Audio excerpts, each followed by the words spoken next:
තනබතා කතාව. ඈත අහස් ගැබේ තරු අතර ඔරිහිමේ නම් ඊතා මෘදු ගුණැති වියන යුවතියක් ජීවත් වූවාය. එම අහසේම තවත් කෙළවරක දිව්‍යමය ගවයින් රැකබලා ගනිමින් දවස ගෙවන ඊතා වෙහෙස මහන්සි වී වැඩ කරන හිකොබුෂි නම් ගවපාලකයෙක් සිටියේය. දිනක මේ වියන යුවතිය සහ ගවපාලකයා මුණ ගැසුණු අතර ඔවුන් දෙදෙනා දැඩි ලෙස එකිනෙකාට පෙම් කරන්නට වූහ. ආදරයෙන් මුසපත් වූ ඔවුන් දෙදෙනා තමන්ගේ රාජකාරීන් පැහැරහැරිය නිසා මුළු දිව්‍ය ලෝකයම අවුල් ජාලාවක් බවට පත්විය.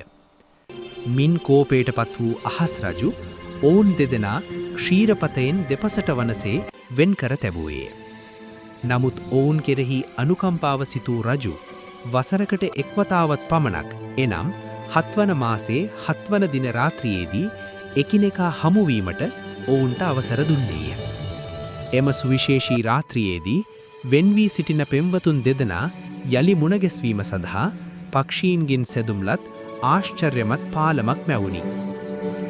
ඉවසීම සහ කැපවීම ලොවට කියා පෑ ඔවුන්ගේ අමරණීය ප්‍රේමය අදටත් තනබතා නමින් උත්සවශ්‍රීයෙන් සැමරේ.